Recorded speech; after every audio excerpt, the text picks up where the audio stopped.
Bonjour, bonjour la famille, j'espère que vous allez bien. Alors, dès que vous vous ramenez, pour ceux qui sont là, vous partagez. Partagez ce live, parce qu'il est très important.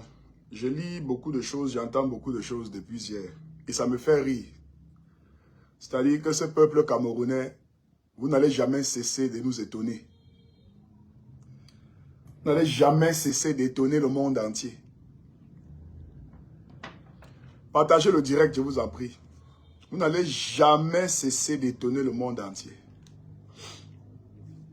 Comme ça, il y a des morts plus importants que d'autres.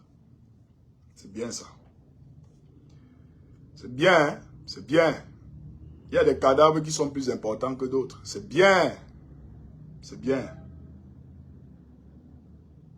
Apong, c'est bien. Je suis comme ça à Yaoundé. J'ai effectué un voyage hier de Douala pour ceux qui me suivent. Ils savent qu'en ce moment, je tiens un chantier sur Douala. Et que en 2 semaines, je peux prendre la route de Douala 3 à 4 fois. Et à chaque fois que je démarre ma voiture, quand j'arrive à Nomayos, ici, à l'entrée de la ville de Yaoundé, venant de Douala, je prie toujours pour que Dieu me permette d'aller remplir ma mission et de revenir. Pas pour moi, mais pour ce que j'ai accouché. Parce que quand je regarde encore comment leur petitesse, je me dis que si ce n'est pas aujourd'hui, ça sera le même film. J'ai grandi sans connaître mon père. Ça sera le même film. Ça veut dire que les Ndjaka vont devoir grandir sans moi. Je ne sais pas comment est-ce qu'ils vont faire pour s'en sortir. Mais ils vont grandir sans moi.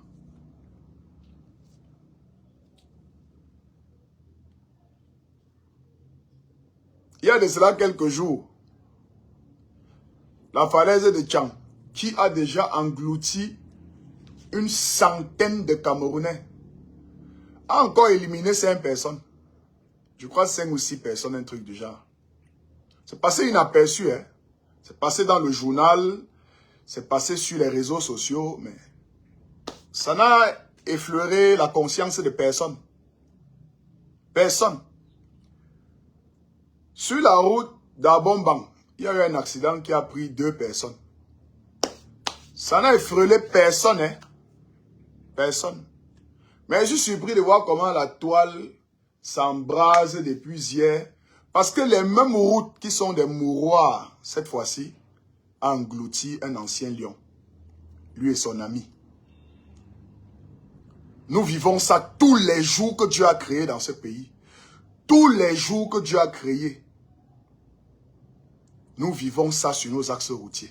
Tous les jours que Dieu a créé. Et c'est là depuis des années.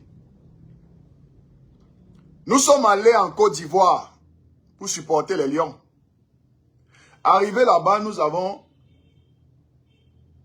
nous-mêmes témoigné les autoroutes. Ce n'est pas pour dire qu'il n'y a pas des accidents en Côte d'Ivoire. Hein, parce qu'il y a des accidents aux États-Unis. Il y a des accidents au Japon.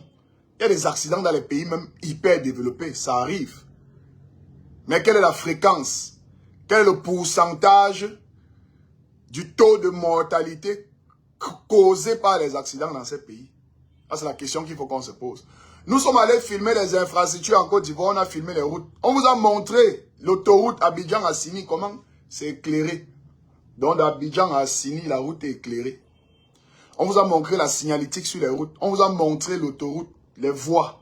Comment sur chaque voie, il y a 3 compartiments. Donc sur chaque côté, il y a 3 voies. De l'autre côté, les voitures qui viennent en face, il y a 3 voies. On vous a montré ça. Toujours vous, les Camerounais, vous avez dit sur Internet qu'il faut que lorsqu'on rentre, qu'on nous arrête à l'aéroport. Vous êtes un peuple qu'on ne doit pas soutenir. On ne doit pas soutenir ce genre d'esclaves. Vous êtes cet esclave-là, donc Thomas Sankara faisait allusion à son temps. Un esclave qui lui-même ne se bat pas pour sa liberté, ne mérite pas qu'on s'apitoie sur son sort. Vous êtes ces esclaves-là. Thomas Sankara parlait des esclaves camerounais. Vous êtes les esclaves de Thomas Sankara. Les esclaves dont il parlait de son vivant. Ces esclaves-là qui ne savent pas s'apitoyer ou qui ne savent pas se battre pour se libérer. Qui n'essayent même pas d'ailleurs de se battre pour se libérer. Vous voulez que les gens prennent les risques pour vous. Pourquoi? On va tous die. On va tous die. Vous comprenez, non? On va tous quench sur nos axes routiers. On va tous quench. Ce n'est pas le lait que l'axe va donner à quelqu'un. Je vois les gens qui partent dans les agences de voyage. Non, je m'en vais à fitness, je suis pas général, je travaille avec Main Travel, je suis à touristique, moi c'est United, moi c'est Bluebird, moi je voyage avec Cerise, Global, je voyage avec Liberté, je voyage avec Solidarité. Ils ont un VIP là que c'est la magie. Quand le bus roule, mon frère, tu ne y a même pas le ronflement du bus. Nous conduisons les voitures personnelles. Nous voyons ce que les grumiers. Tous ceux qui conduisent les grumiers, quand je parle de grumiers, c'est bus de transport, gros porteurs, camions de transport de billes de bois, camions de transport de sacs de ciment, camions de transport de gravier et de sable, camions de transport de marchandises, camions de transport de boissons, de bière. Nous prenons l'axe où nous sommes au volant, on les voit devant nous. Nous les voyons. Vous, vous êtes dans les VIP, avec les rideaux. Vous ne voyez pas. Vous quittez Yaoundé, 4 heures, 5 heures plus tard, vous êtes à Douala. Vous ne connaissez même pas l'état des routes. Nous, nous sommes au volant. Nous voyons l'état des routes. Nous voyons les dépassements, au moins en 5e, 6e position. Nous voyons ça. C'est pour ça que nous, on parle. C'est pour ça que nous, quand on arrive dans un pays où il y a les routes, nous, on parle. Nous, on est fans. On est fans de ces routes-là. On filme. Quand on filme, c'est pour poster. Ce qu'on attend de vous, c'est de partager massivement. Pour que ça soit vu. Pour que ça soit su. Pour que ça soit connu de tous. On a un pays voisin qui est semblable à nous, mais qui a pris de l'avance. Pas qui s'est développé plus que nous, mais qui est en train de prendre de l'avance. Qui est en train de penser à la sécurité du conducteur. Qui pense à la sécurité du citoyen. Nous sommes allés en Côte d'Ivoire, on a filmé les infrastructures. Vous avez dit que dès qu'on arrive à l'aéroport, on nous arrête. Vous avez organisé des lives TikTok pour dire que dès qu'on atterrit au Cameroun, qu'on nous arrête. Parce que nous sommes allés filmer les autoroutes. Vous avez dit qu'on est parti dénigrer le pays. Bande de feignants. Vous avez dit qu'on est parti dénigrer le pays. On doit prendre les risques pour vous. Alors que vous-même, vous ne vous battez pas pour sortir du gouffre. Mieux tout le monde quench. Moi, je ne prendrai plus de risques pour les Camerounais. Vous mentez. J'ai des enfants à nourrir. Oui, je veux voir mes enfants grandir. Nous tous, on va seulement voir nos enfants grandir. Si l'axe lourd nous permet de les voir grandir. Nous allons tous voir nos enfants grandir. Vous croyez que bon gars, quand il part écarter les lasses pour accoucher, ils ressentent la douleur seule. Même nos enfants aussi viennent sur terre en créant des douleurs. Donc s'ils partent, ils vont créer le double de cette douleur-là. Nous, on va les voir grandir. On va aller nulle part. Nous sommes allés filmer les routes, les vraies routes. Les autoroutes, double sens, 3 voies ici, 3 voies là-bas, ça fait 6. Vous avez dit que dès qu'on arrive à l'aéroport, qu'on nous arrête. Que Miraldon, là, un salopard, c'est d'abord un gars qui m'énerve. Hein? C'est un gars qui n'aime même pas d'abord voir. Hein? Il part dénigrer le pays, vous partez filmer les autoroutes. Vous n'avez pas l'autoroute dans votre pays. L'autoroute est où? L'autoroute est où? Si Yaoundé Bafoussam, on avait l'autoroute, Landing Guémon ne mourrait pas. Si Douala Yaoundé, on avait l'autoroute, Cabrel Nandjip ne mourrait pas. Si on avait des autoroutes au Cameroun, Françoise Foning ne mourrait pas. Du moins, pas comme ça. Françoise Foning ne mourrait pas. Si au Cameroun, on avait des autoroutes, la voiture de Landry Nguemo conduite par son ami Alain allait tamponner le camion comment? Mais il y a des gens qui veulent toujours donner la responsabilité aux citoyens, c'est-à-dire aux conducteurs. Alors que les routes déjà sur lesquelles ils se battent à conduire ne sont pas réglementaires. On laisse toujours ceux qui sont en haut pour venir dire que non, mais vous aussi. Vous connaissez que vos routes sont comme ça. Hein? Vous ne pouvez pas être prudent. Vous pensez sincèrement qu'un être humain sort de chez lui, prend les clés, démarre la voiture, prend l'axe lourd pour aller mourir? Vous pensez sincèrement qu'un conducteur de véhicule démarre la voiture pour aller mourir? Vous pensez sincèrement qu'un conducteur démarre la voiture pour aller mourir? C'est le manque de routes. Et le peu que nous avons, on ne les entretient pas.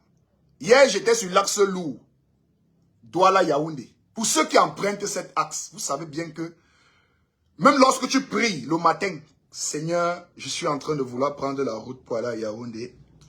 Je sors du chantier pour me chercher, pour essayer de trouver de quoi manger pour la famille. Je suis en train de retourner, histoire d'embrasser un peu les enfants, de voir un peu s'ils vont bien avant de remonter au chantier. Seigneur, je prie que tu me guides au long de ce voyage.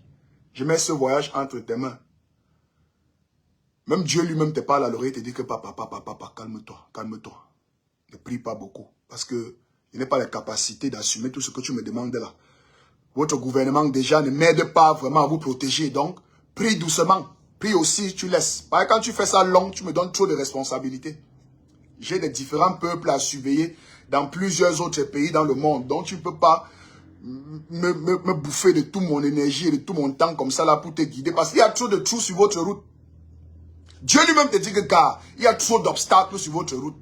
Donc, prie un peu, prie doucement, et puis le reste là, on va mettre ça dans le compte du hasard. Si tu arrives, tu arrives. Si tu n'arrives pas vraiment, le prêtre va venir prier le jour de ton deuil, en utilisant les phrases que moi-même j'ai mentionnées dans le livre de la Grande Bible. Hein, ce que la terre a produit, la terre a récupéré. Donc, vraiment, ne prie pas beaucoup. Ne prie pas beaucoup. Même Dieu lui-même. C'est-à-dire que si tu laisses même Dieu, tu évoques tes ancêtres. Je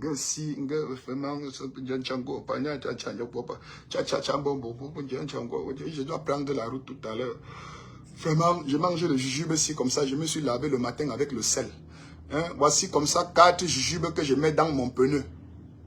Va même, on démonte le pneu, on met 5 jujubes dedans, dans tes 4 pneus. Tu mets aussi le jujube dans la roue de secours. Il y a un ancêtre là qui va te parler ici derrière l'oreille. C'est trop fort. Déjà même le cercueil dans lequel je suis enterré en ce moment, si ça chauffe là-bas dedans. Donc, vraiment mon frère, débrouille-toi sur cette route. Que vraiment mon frère, débrouille-toi sur cette route parce que moi-même ça me fait peur. Ça c'est l'ancêtre qui te dit que pardon, ne compte pas sur moi. Les jujubes que tu es en train de manger là, ne compte pas sur moi. Parce que vos routes là, il y a des trous partout. Les nids d'Autriche partout. Non seulement vous avez une piste, mais la piste en question a encore des trous. Et je vais vous dire, au Cameroun, nos routes manquent tellement de points, manquent de tronçons sur lesquels il faut effectuer les dépassements. Je vais vous dire comment ça se passe sur la route de Douala. Lorsque tu quittes, par exemple, quand tu es à Missolé, et que tu commences à descendre vers Yaoundé, vous devez d'abord savoir que la route de Douala est l'une des routes qui regorge le plus grand nombre d'engins lourds. La route de Douala a plus d'engins lourds que n'importe quelle autre route. Il y a les engins lourds là-bas, la magie. Vu que c'est une route qui relie une capitale politique et une capitale économique. Le bois, les billes de bois, c'est sur cette route-là que ça passe pour monter à Douala. Le sable gravier, c'est là-bas. Les bières qui viennent de Douala, les camions qui transportent les bières que les Camerounais passent autant à ingurgiter, c'est sur cette route-là. Les morceaux de bois déjà fabriqués, c'est sur cette route-là. Les bananes, les plantains, tu vas voir ça sur cette route-là, sur les camions. Le bétail, c'est-à-dire que les bœufs, les moutons, les chèvres, les poulets, les camions qui transportent les avioles d'œufs, c'est sur cette route-là. Donc, c'est une route qui est tellement serpentée que il n'existe pas d'endroit. C'est-à-dire qu'il n'existe pas des bons endroits où effectuer les dépassements. Ils sont peu. Ce qui fait que quoi? Vous allez voir à un moment donné, on aura une rangée de 14 véhicules qui sont en train de rouler peut-être à 40. Peut-être sur une voie où on doit rouler normalement à 80. Mais vu que l'engin qui est loin devant, il est obligé de rouler peut-être à 40 parce que le poids qu'il porte, il a 40, il a 50. Maintenant, il va accumuler derrière lui 14 ou 17 autres véhicules. Derrière lui, il y a peut-être une rangée de 5 ou 6 autres gros porteurs comme lui. Là où tu vas trouver peut-être le premier, c'est peut-être un semi-remorque qui transporte le ciment qui vient vers Yaoundé. Donc il a pris le ciment à Douala, il est en train de descendre à Yaoundé. Derrière lui, tu as un conteneur, donc un autre semi-remorque qui transporte un conteneur 40 pieds avec les véhicules d'un Camerounais de Mbengue qu'il a envoyé au pays, c'est-à-dire les marchandises.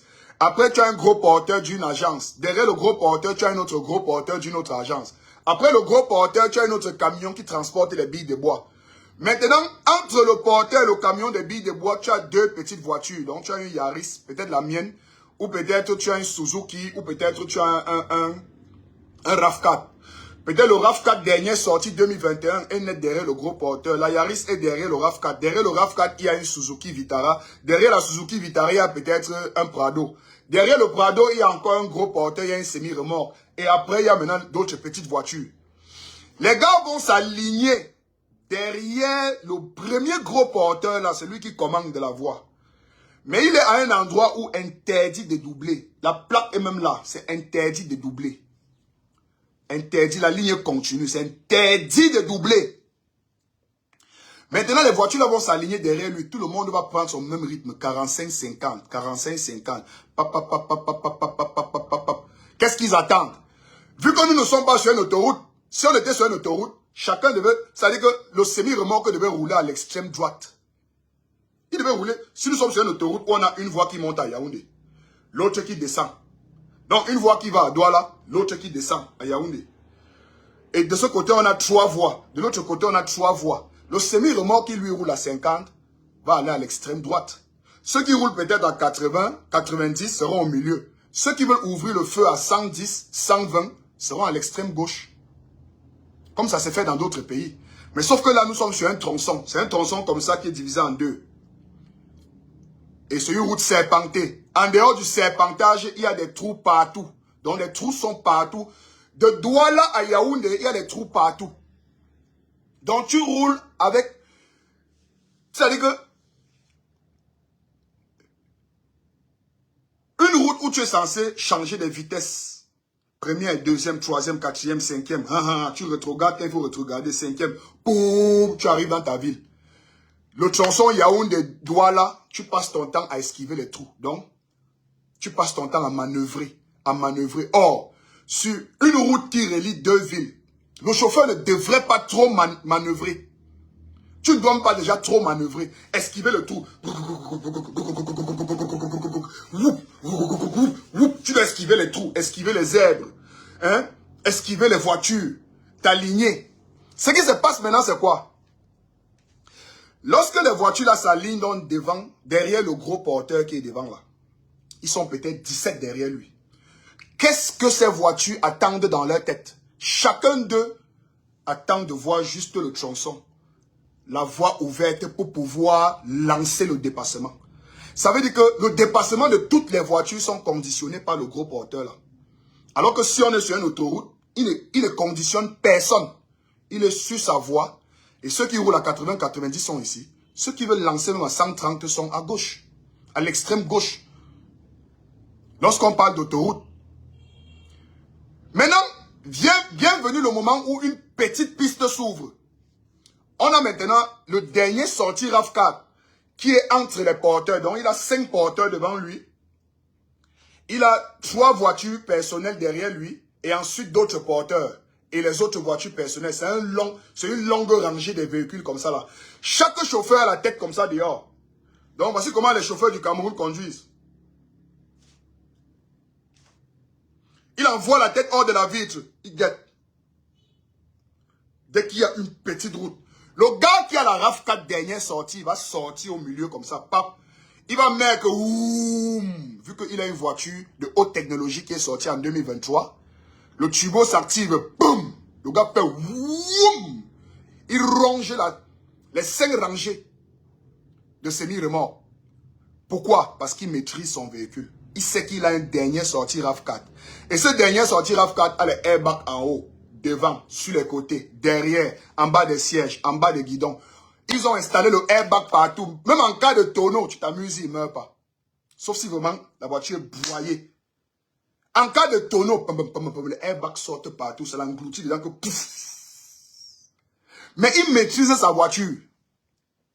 Il maîtrise sa voiture. Il sait que comme je sors là, j'ai 5 rangées de semi-remorques devant moi. À la deuxième rangée de semi-remorques, le turbo s'active seul. Boum!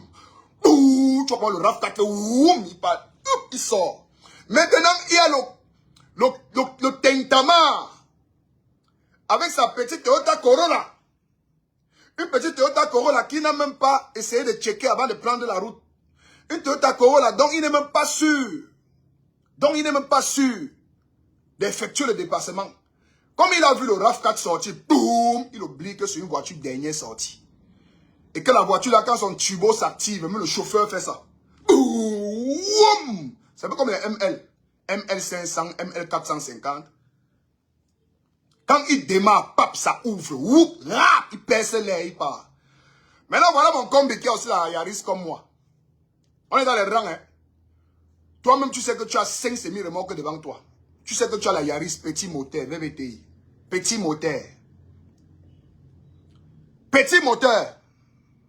6 valves. 6. Même pas 12. 6 valves.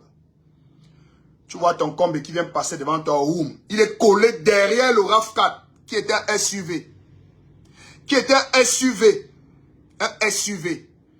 Tu as le jouet. Tu es derrière le SUV. Il y a 5 rangées de semi-remorques.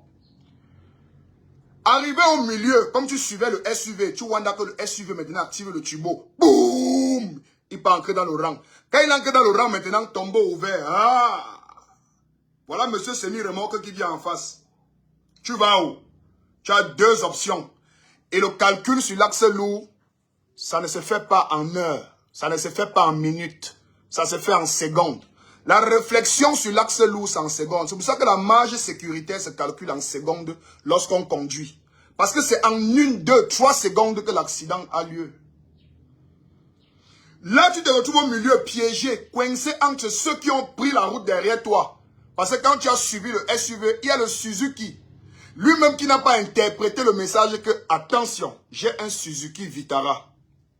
C'est un V6. Mon moteur est bon.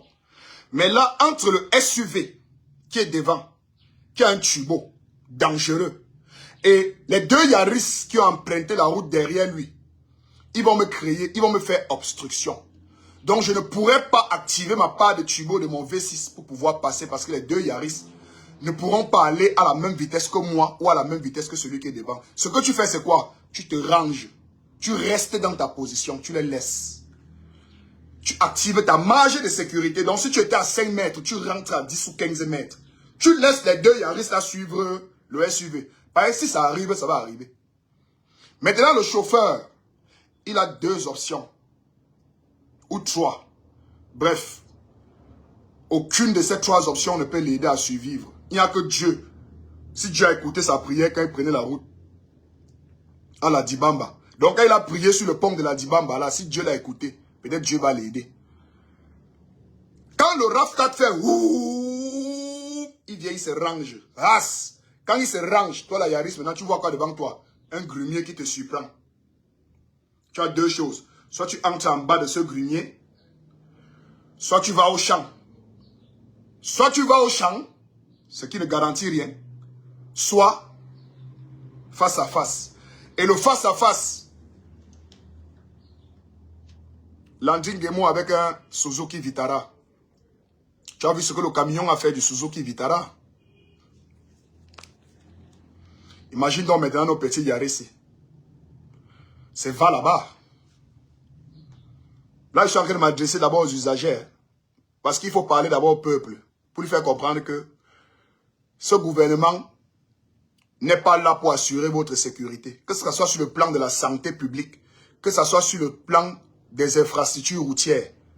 Elle n'est pas là pour assurer votre sécurité. Donc il faut déjà savoir que c'est vous-même qui devrez assurer votre propre sécurité. Déjà parce que vous êtes un peuple n'ayant pas la capacité de se battre pour pouvoir les virer. Comme vous n'avez pas la capacité de les virer, vous devez donc assurer votre propre sécurité vous-même. Parce qu'eux, ils n'ont pas les intentions de vous protéger. D'ailleurs, même s'ils avaient les intentions et que les morts que nous avons connus au Cameroun étaient importants, on devait déjà avoir créé même des deuils nationaux, même au moins 74 à l'heure où je vous parle. Sur la falaise de Tchang, on a connu un accident qui a choqué tout le monde entier. Un camion qui transportait du mauvais carburant, le Zoazoa, a lâché ses freins sur la falaise, est descendu, venu taper sur le bus. Boum. Le bus a pris feu. Tout le monde est mort, calciné. Il n'y a pas eu de deuil national. Aucun citoyen ne s'est indigné. Il n'y a que eu des restes impies sur Internet. Aucune manifestation, aucune commémoration, aucun deuil national, aucun jour férié. Rien n'a été décrété comme jour férié, journée nationale de deuil. Assumons seulement notre karma. Hein. On paye exactement ce qu'on mérite. On est en train de payer la facture qui est la nôtre. Et on va la payer comme ça, jusqu'à l'infini. C'est au moins 100 ans de ndoti, 100 ans de ndo, 100 ans de malédiction. Pour qu'on lave la malédiction qu'il y a dans le pays ici, ça va prendre minimum 100 ans. Même s'il y a un autre président qui est élu demain, la malédiction est déjà activée. C'est soit tous les chefs du Cameroun, tous les chefs traditionnels, les vrais, tous les Mbombok, tous les chefs de l'Ouest, les Fossoukoudjou, Sa Majesté Nabil Bombo Joya, tous les chefs Bafouchou, les chefs de Bafout, les chefs de Bakwiri, les chefs Bakwiri, tous les chefs du sud-ouest, du nord-ouest, tous les lamidos du nord, les vrais chefs de l'extrême nord, du septentrion, du centre, de l'est, du sud, du littoral, ils doivent tous aller au Vouri, donner la viande aux ancêtres. Vous devez tous vous ramener à Rio dos Camaroes, verser la viande aux ancêtres, demander pardon. Demandez pardon pour l'ingérence. Demandez pardon pour la tolérance sur les morts, sur les âmes perdues dans ce pays. Sinon, on aura toujours le ndoti. Le ndoutou pendant 100 ans, c'est moi qui le dis. Allez dire que je dis ça. Le ndoutou au Cameroun, c'est minimum 100 ans. Vous avez connu plein de morts dans le nord-ouest. Les femmes qui ont été éventrées devant les gens. On a take le bois comme ça, on a scène dans le taureau d'une femme en pleine vidéo. Les plus grandes dames du pays n'ont pas organisé un deuil. Même pas un post sur Facebook. Même pas un post de sympathie. On a des ministres femmes, on a la chef de l'État. On a les députés femmes, on a les sénatrices femmes. On a même ce qu'on appelle le ministre de la promotion de la femme et de la famille. Elle n'a jamais fait un deuil. On a pris une femme comme elle, on a ouvert ses pieds comme ça, on a envoyé le bois dedans. On l'a dans une vidéo. Il n'y a pas eu de deuil national. Et la femme en question était administratrice. Elle travaillait dans l'administration pénitentiaire. Donc elle était garde prisonnier. La dame en question qui s'appelait Florence Ayafo. Florence Ayafo. Elle travaillait dans l'administration pénitentiaire. Donc elle servait le pays. Les ambassoniens ont fait, ils ont pris les bois choqués dans son taureau en pleine vidéo. Il n'y a eu aucun deuil, aucune sympathie, aucune compassion. Aucune. Aucune.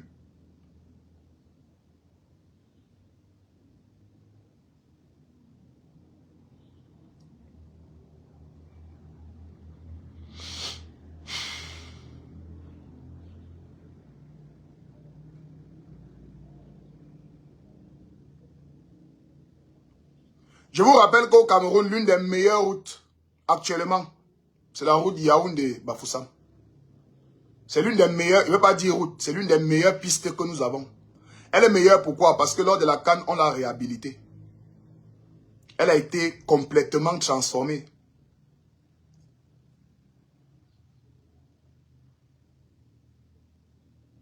Donc si ce genre d'accident peut arriver sur la route de Bafoussam, posez-vous la question de savoir quel est le type d'accident qu'il peut avoir sur la route Douala-Bafoussam.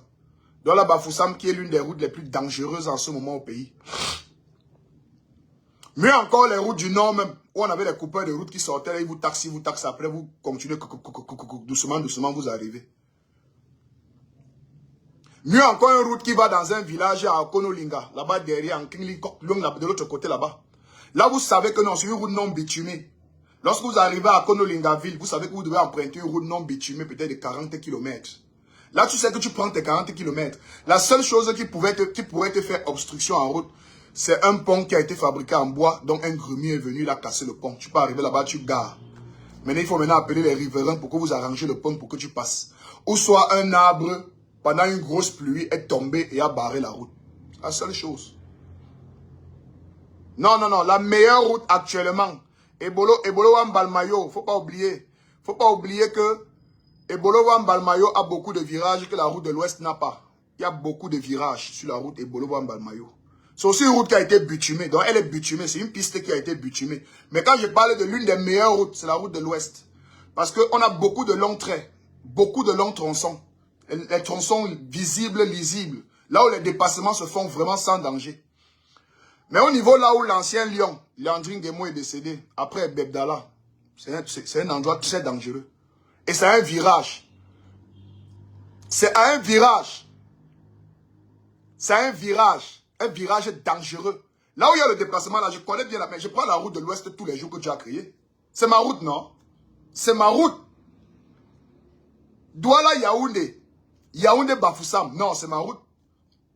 Parce que quand je suis même à Douala et que je m'en vais à Bafoussam pour suivre un chantier, je suis obligé de revenir par Yaoundé avant de partir à Bafoussam. Je ne peux jamais quitter Douala pour Bafoussam. Moi, hey! God forbid. God forbid. God forbid. God forbid. Quitter Douala pour Bafoussam, ça relève d'un miracle. Douala Bafoussam, c'est un miracle, Joe. C'est là où le petit Blaise Calaban était décédé, le petit comédien là, non? Avec tous ses frères et ses soeurs dans la voiture. Il avait tapé sur le gros porteur. Douala Bafoussam. Hey, Seigneur. Oh, bon. Hey. J'ai pris la route là une fois, j'ai dit, oh, Seigneur, plus jamais. Plus jamais. Plus jamais. Oui. Oh. Aïe, aïe, aïe, aïe, aïe. Non, les routes du Cameroun ont englouti les gens. Quand tu empruntes même seulement la route Yaoundé-Bafoussam, vous ne voyez pas les plaques qui sont écrites en route là. Ici 12 morts, ici 8 morts, ici 5 morts, ici 14 morts. Ça, c'est les morts que la route avait engloutis avant qu'on arrange la route. Parce que la route Yaoundé-Bafoussam, c'était le Mamipi. C'était les nids d'éléphants qu'il y avait là-bas. Pas les nids d'Autriche. L'Autriche est petit. Les nids d'éléphants, les nids de dragons, les nids lucifériens. Avant qu'on ne répare la route là. Quand tu empruntes la route, dès que tu es sur le pont de Bebda, comptez le nombre de joints de dilatation. C'est 31 joints de dilatation. Dans le 31. Maintenant, comptabilisez les plaques des morts. On a 81 morts. 81. Pour ceux qui n'ont jamais eu la décence. Pour ceux qui ne compatissent jamais sur la mort des gens. Je sais qu'ils n'ont jamais compté. Ils sont nombreux là qui ont déjà pris la route de l'Ouest. Ils n'ont jamais comptabilisé le nombre de morts sur les plaques. Quand vous prenez la route de Yaoundé, vous êtes dans une voiture. Chaque plaque où vous voyez ici 5 morts.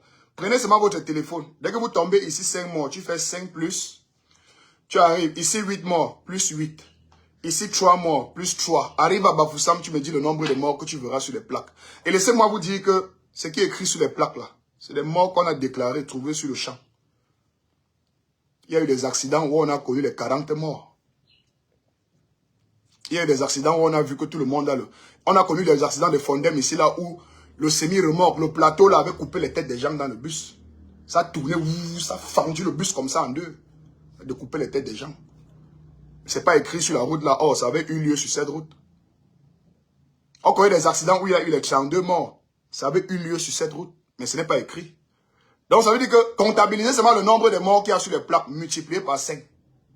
Ça vous donne le vrai chiffre des morts que la route de l'Ouest, Yaoundé, Bafoussam, a déjà eu englouti.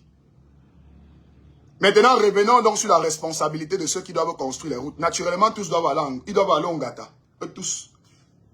Du premier, c'est-à-dire que le premier ministre des routes, le président premier ministre, vous savez que c'est d'abord le président qui est responsable de tout.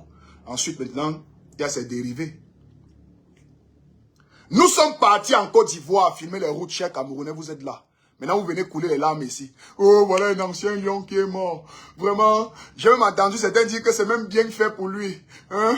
Il n'avait jamais critiqué le gouvernement, alors que c'est un gars même de Djan. Hein? C'est un gars d'un Tchantafak. Hein? Hein? La falaise tue les gens tous les jours devant lui. Hein? Il vit en France. Mais il n'avait jamais critiqué l'état des routes. Hein? Il vient tous les jours au Cameroun. Il vit sa belle vie. Il mange sa viande à Makerene et à Tonga. Après, il prend son avion, il part. C'est bien fait pour lui. Ça sera bien fait pour lui. Ça sera bien fait pour tout le monde. C'est juste de la frustration. Parce qu'on se sent faible. Mais, que vous soyez content que Landry Nguemo soit parti, ou que vous ne soyez pas content, il est parti. Que vous soyez content que Kaboué Nandjip et mon frère Blaise Kalaban, qui soient partis, il est parti. Que vous soyez content ou pas, ils sont partis.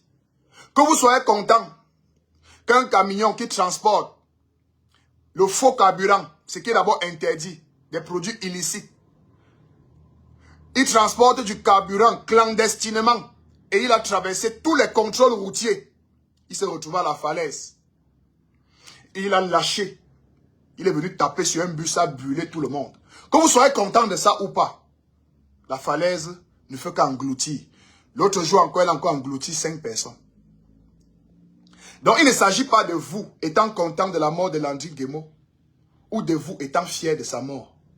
Il ne s'agit pas de vous qui souhaitez que le président lui-même meure dans un accident, ou qu'un ministre d'aille dans un accident, ou qu'un député d'aille dans un accident, ou que sa fille ou son fils d'aille dans un accident. La nature s'en fout de vous. Elle s'en fout de ça. Pour ceux qui attendent un jour que la fille du président va d'aille dans un accident, voilà sur la route Douala Yaoundé, vous mentez. Parlez plutôt, quand vous parlez de la fille du président, parlez plutôt en termes de crash. Parlez de crash. Dites que peut-être son avion peut faire un crash. Ne parlez pas de route. Parce qu'elle ne les emprunte presque jamais. Elle ne les emprunte presque jamais. Même son grand frère, quand il sort du pays, il prend l'avion. Et vous savez très bien que l'un des moyens de transport les plus sûrs, connus de tous dans le monde, c'est le transport aérien. C'est l'un des moyens de transport les plus sûrs. L'un des moyens de transport les plus incertains, c'est le transport terrestre. Vous le savez que même le transport maritime est plus sûr que le transport terrestre. C'est-à-dire que ceux qui voyagent en bateau, c'est même plus sûr que ceux qui voyagent en véhicule. Donc ne venez pas pleurer à chaque fois qu'il y a une star qui meurt dans un accident. Demain, vous attendez que oh, Mirador est go, c'est qu'il ne souhaite pas Seigneur. Vous allez venir pleurer que oh, le petit là, c'était un petit. Oh, un entrepreneur, c'est un petit, il était bon. Ah, et il parlait toujours l'affaire ici. Vraiment, oh, il est go. Il y a certains qui vont venir dire que fou le camp, qu'il a même d'ailleurs. Tout le temps, il parlait toujours des choses qui ne le concernent pas. Il était parti à Abidjan, il a parlé des autoroutes là-bas, il a filmé, il a publié sur sa page. Et on a même dit que quand il arrive à l'aéroport, on l'arrête. Je ne sais pas pourquoi on ne l'avait pas arrêté. Ils ont oublié que j'avais fait une vidéo sur l'autoroute Yaoundé-Simalène. Ils ont oublié que j'avais fait des routes à Douala, que j'avais fait des vidéos à Douala. Ils ont oublié que j'avais fait des vidéos pour valoriser l'autoroute Yaoundé-Simalène. Pendant que c'était en chantier, après la livraison, où j'ai levé les drones, j'ai présenté toujours sur la même page ici. Ils ont oublié. Mais ils ont dit qu'il faut qu'on m'arrête parce que je suis parti vulgariser les infrastructures routières et administratives de la Côte d'Ivoire. Que je suis un traître, que je suis allé trahir le peuple. Voilà donc le traître qui est revenu. Je suis là, non? Voilà donc ceux qui ne sont pas des traîtres. Ceux qui ne parlent jamais de la souffrance des Camerounais. C'est eux que le camion tape. Karma is a bitch. Karma is a useless bitch. Quand elle frappe, elle s'en fout de vos émotions. Le karma, c'est une fille. C'est une femme bad, le genre de femme qui a développé les barbes là. Donc le karma, c'est une femme qui a les barbes partout, les barbes jusqu'à la poitrine. Elle est bad, mal mauvais. Elle frappe sans émotion, sans état d'âme. Elle tape dans le tas. Oui. That's what they call karma. That's why she's called a bitch. Parce qu'elle gnoxe tout le monde. C'est une prostituée, le karma. Elle nique tout le monde. Elle nique tout le monde.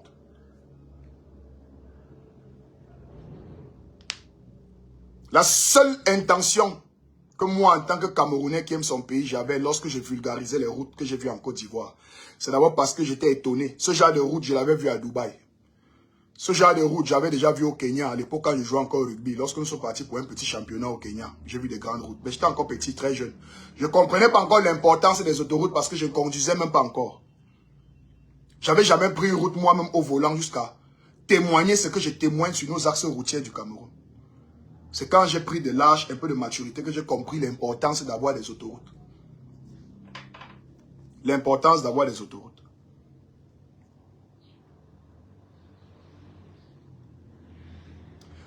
Envoyez des cœurs pour protéger le live là et partager. Partagez. Pour ceux qui peuvent partager, partager, c'est très important. Je sais que quand on parle des fesses, quand on parle des seins, vous êtes là en nombre.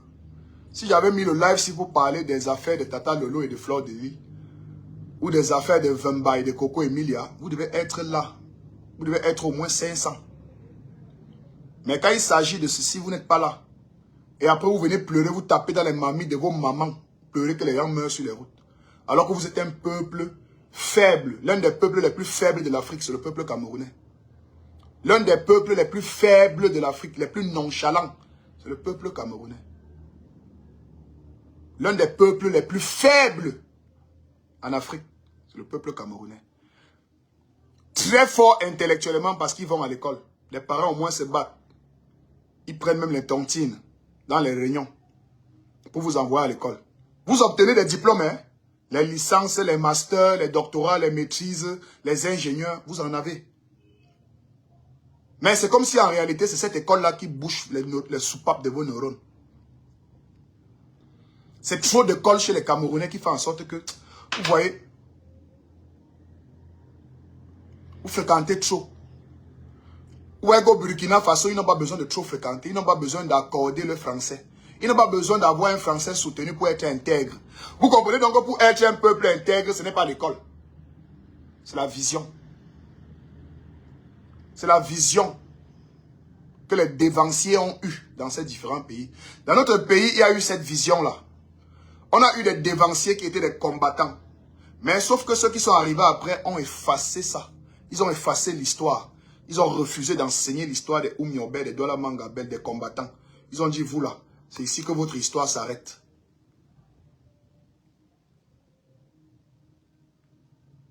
Quand vous voyez les pays comme le Sénégal, les dévanciers ont fait le travail. On a éduqué le peuple, on a éduqué les masses. Vous voyez l'éducation au Burkina. C'est un peuple intègre, ils sont bien éduqués. Regardez maintenant les pays de l'Afrique centrale, si vous êtes mal éduqués. Gabon, Congo, Cameroun, Guinée, vous êtes mal éduqués, vous êtes violents. Agressifs, compulsifs, dans rien. Dans rien. Lorsque un Burkinabé se lève avec la violence, c'est pour lutter. C'est pour bagarrer par rapport à quelque chose dont il a la certitude que son droit a été bafoué quelque part. Qu'il y a quelqu'un en face qui n'est pas en train de remplir son devoir. Qui n'est pas en train de remplir sa tâche. C'est pour ça qu'il s'offusque et il s'énerve. Violence, il le met hors d'état de nuit. En Afrique centrale, vous n'êtes que des jouisseurs. Vous n'êtes que des jouisseurs. Surtout les Camerounais. Des jouisseurs. Vous êtes un peuple feignant. Un peuple faible. Faible. Vous passez tout le temps à trouver les petits boucs émissaires à gauche et à droite qui seront responsables de vos déboires. Vous cherchez les petits boucs émissaires à gauche et à droite. Comme là, par exemple, j'ai vu beaucoup de commentaires des gens qui disent que le ministre des Travaux publics, celui-là, il doit mal mourir. Vous pensez sincèrement que les travaux du Cameroun, les travaux routiers sont véritablement dirigés par le ministère des Travaux. Le ministère des Travaux a une caisse nationale avec les fonds à l'intérieur.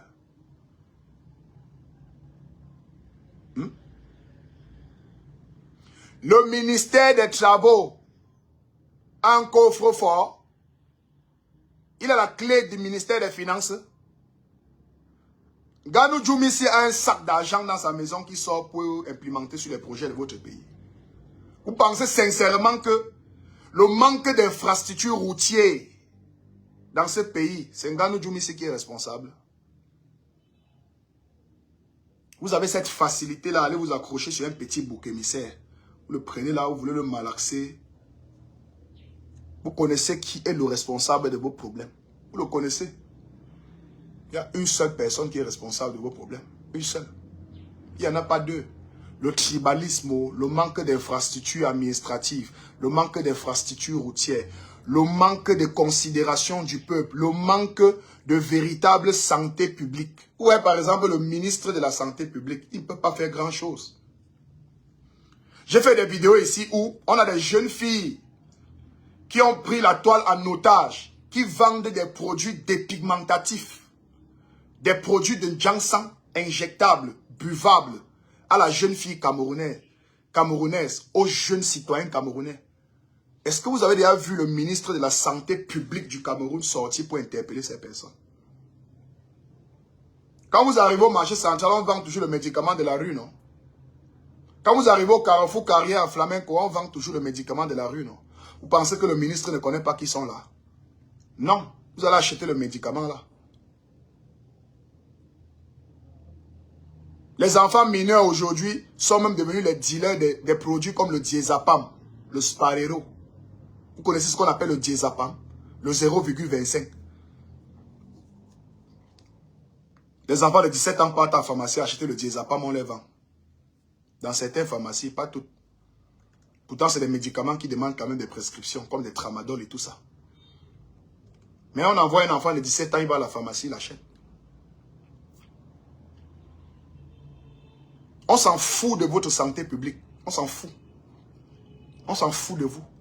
Actuellement, si à l'hôpital régional de Bafoussam, il y a un homme qui est séquestré en ce moment, c'est parce que le téléphone que j'utilise, tous les éléments sont là. Je vais vous partager cela. L'hôpital régional de Bafoussam en ce moment retient un homme, un monsieur dans la salle de réanimation. J'ai reçu l'information hier. Hormis l'autre dame que négociait et allait rencontrer dans un hôpital qu'elle a refusé de citer le nom. Moi, je n'ai pas peur de citer le nom.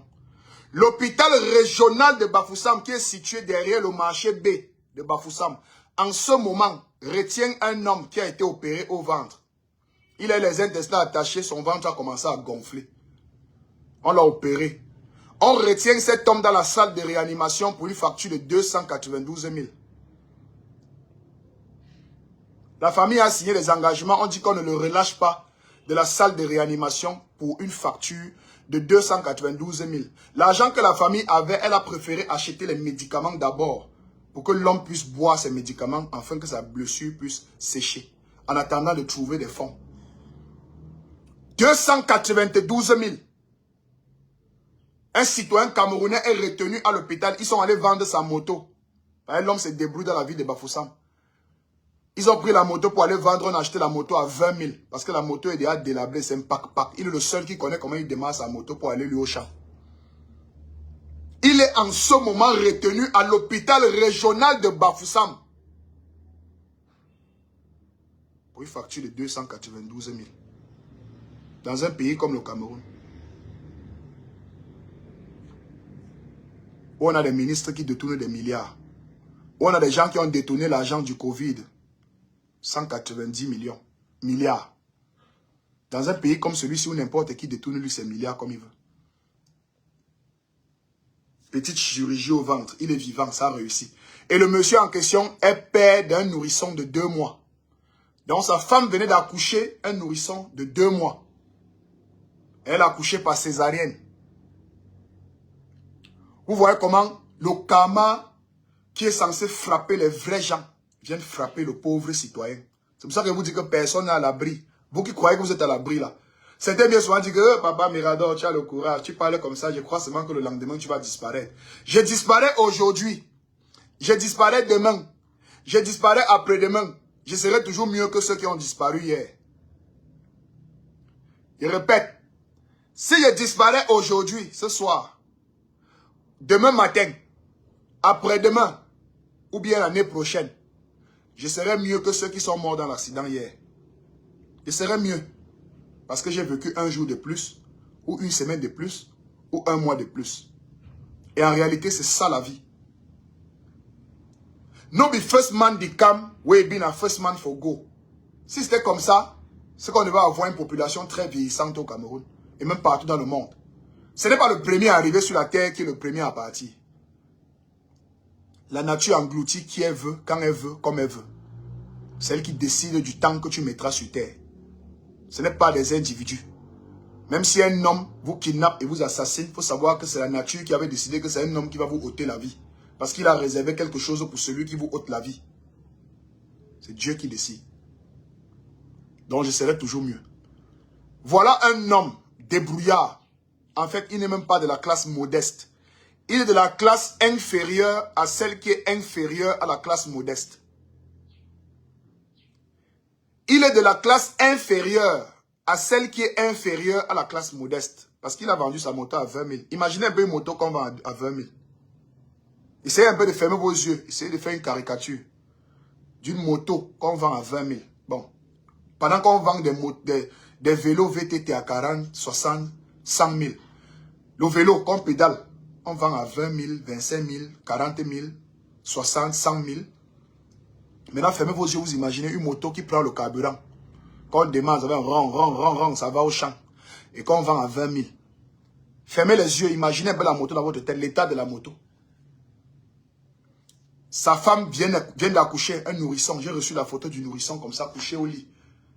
La petite ne sait même pas que son père est entre la vie et la mort. Dans un pays comme le Cameroun, à cause de 292 000, un enfant que certainement l'enfant là même peut rembourser si elle grandit. Allez même signer un papier, vous dites que c'est l'enfant là qui va grandir. À partir de 18 ans, il va payer ça au pays, non? Ouais! Faites que la famille, si les engagements, vous prenez soin de lui, non? Comment on peut abandonner un type qui vient d'être opéré? Est-ce que c'est ça l'hôpital?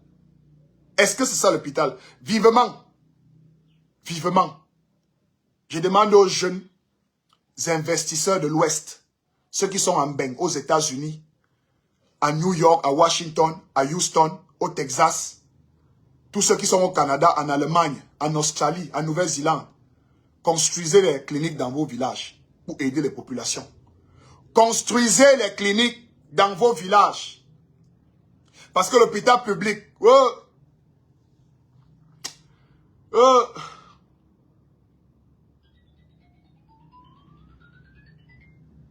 il faut que j'organise un litchi pour ce type-là. Je dois l'ouvrir une cagnotte. Tu mets combien? Il faut que les Camerounais l'aident. Voilà l'autre femme. Elle part à l'hôpital, elle accouche. Les jumeaux. Un garçon, une fille. Elle accouche les jumeaux. Dans notre contexte africain, lorsqu'une femme accouche des jumeaux, son nom d'abord change. Le nom de son mari change. On commence à l'appeler Magné. Magné, la mère des jumeaux. Parce que ce n'est pas donné à n'importe quelle femme d'enfanter 2 âmes. Une seule personne enfante 2 âmes. Vous laissez d'abord l'autre meurt. Parce que vous n'allez pas me dire que l'enfant là est mort naturellement. Il faut que vous nous expliquiez comment est-ce que l'un de ces enfants est mort. La prise en charge, est-ce qu'elle a été au top? Est-ce qu'elle a été au top? La même femme sait qu'elle a accouché 2 enfants. Un décède. Il manque une seule. Vous la retenez dans un hôpital de la place Nuguchet de Fingong Talala. Si tu ne m'écris pas pour me donner le nom de l'hôpital là pour qu'il vienne dénoncer ici. Parfois même, c'est-à-dire que parfois même, fermez vos bouches. C'était mieux que tu la boucles. Tu ne viens pas sur internet dire que j'étais dans un hôpital. Vraiment, ce que j'ai vu là-bas, cette fille m'a confié. Elle a perdu son enfant. Elle a fait des jumeaux. Un est mort. On la retient pour une facture de plus de 1 million. Tu ne donnes pas le nom de l'hôpital. Vous servez donc à quoi? Tu ne peux pas donner le nom de l'hôpital. Retire-toi. Écris à Zumanto. Écris à Balsero. Écris à Miraldor. Écris à Aïcha Kamoise. Écris aux personnes que tu sais qui ont la capacité de dire le nom de l'hôpital. Parce que ce n'est pas une faute. On ne devrait pas t'arrêter parce que tu as dénoncé cet hôpital. Surtout ayant des éléments de preuve. Comme j'en ai en ce moment. J'ai une vidéo de l'homme qui est couché. Abandonné avec le sparadrap partout sur son ventre. Abandonné dans la salle de réanimation. J'ai la vidéo. J'ai la vidéo de son nouveau nourrisson qui vient de naître et qui ne sait même pas où son père est passé. Donc je peux publier et dire que c'est à l'hôpital régional de Bafoussam. Parce que si vous partez à l'hôpital tout de suite, vous demandez à voir ce monsieur, il est dans la salle de réanimation. Ceux qui sont à Bafoussam, partez dans cet hôpital, il est là. Contactez-moi en inbox, je vous donne le numéro de sa femme. Elle a fait une vidéo pour que je publie. Elle pleure trop. Je lui ai demandé de donner le téléphone à sa fille. J'ai regardé la vidéo de cette femme. J'ai dit, je ne peux pas publier ça. Je ne peux pas publier ça. Elle n'est pas une mendiante. J'ai dit, donne le téléphone à ta fille. Elle a été à l'école. Elle est plus intelligente. Elle saura comment s'exprimer dans cette vidéo. Non, cette vidéo m'a trop touché. Je ne peux pas publier ce genre de choses. Je ne peux pas publier ça.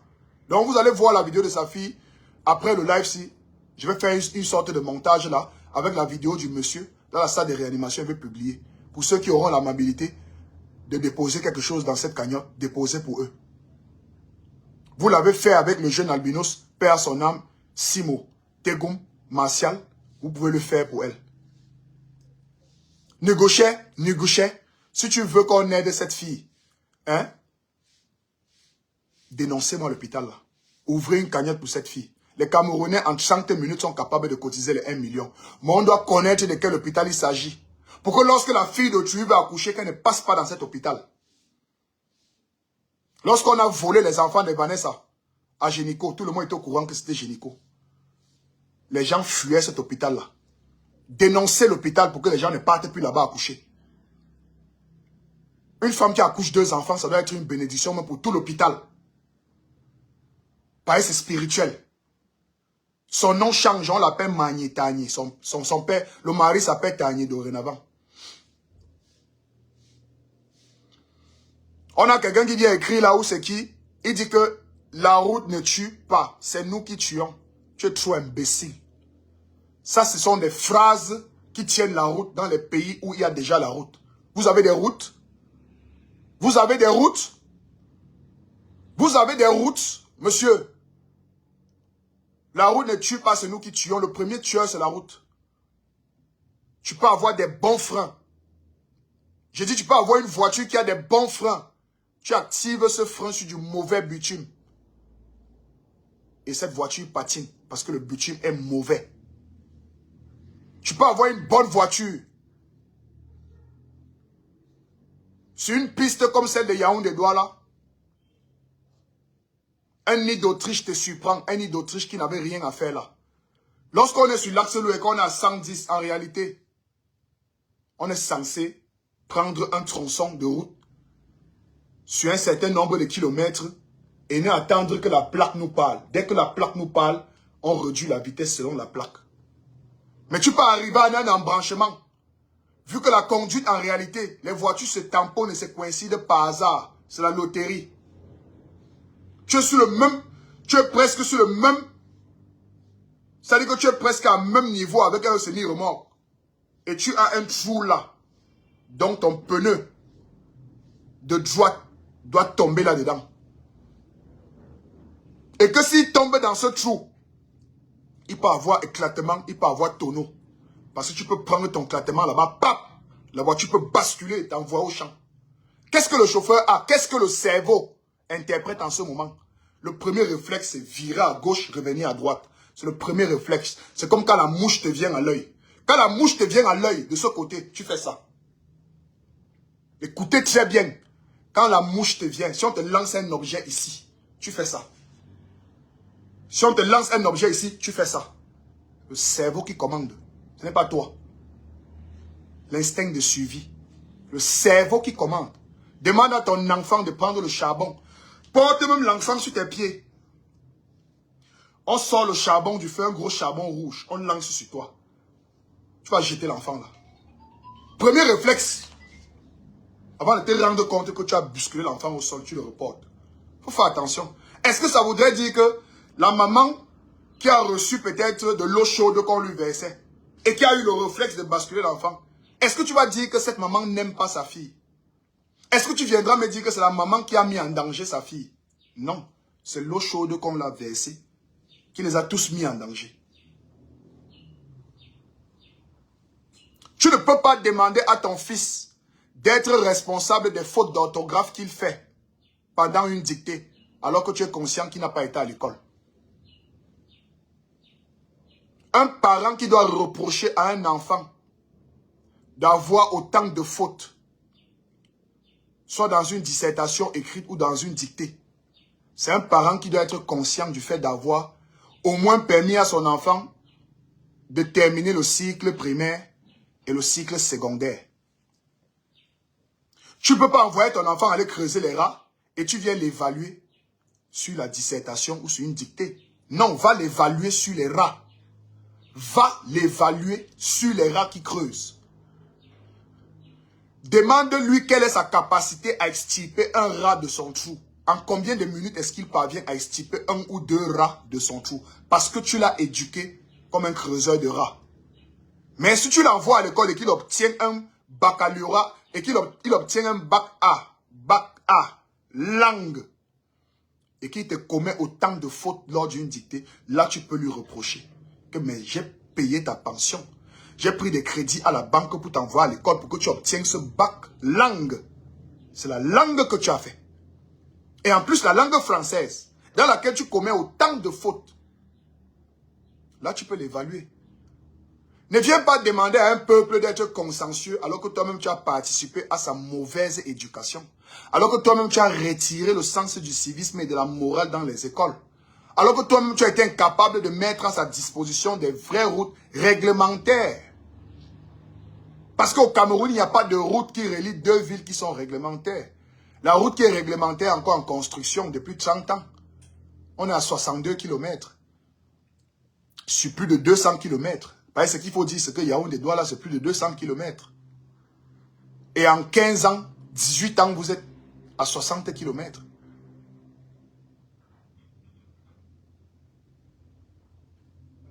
Les chauffeurs des engins lourds sur nos axes routiers, ils prennent le permis où?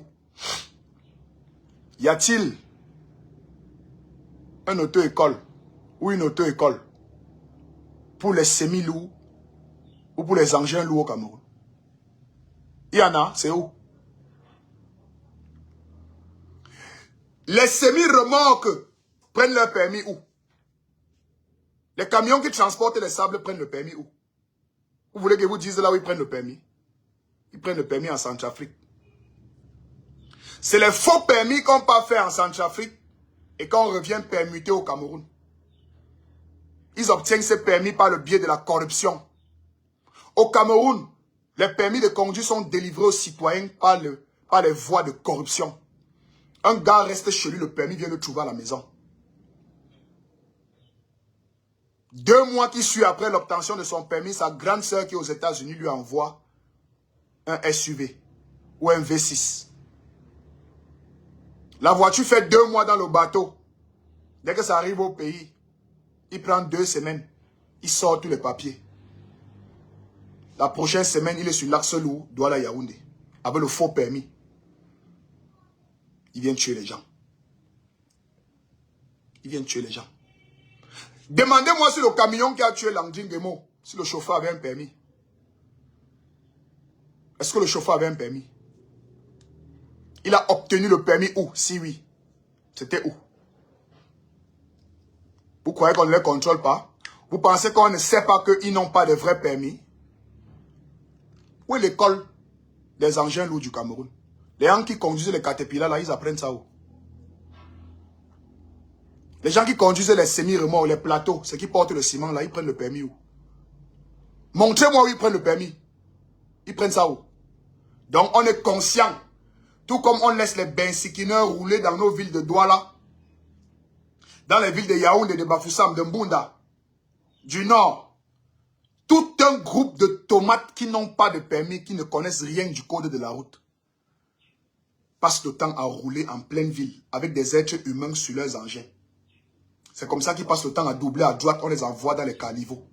Ils doublent à droite, ils sont toujours en train d'entrer dans les angles morts. Ils voient bien sur un camion, passe, stop, ils passent là où il y a stop. C'est écrit derrière le camion, l'engin lourd. Il y a la boîte à outils ici en bas. On a passe, passe, passe, c'est en vert.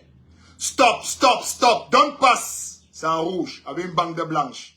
Sans c'est interdit. Ne passe pas là-bas. Babana et le gars Bouddha vont aller passer là-bas. C'est là où ils vont aller passer. Il dit qu'il y a l'angle là-bas.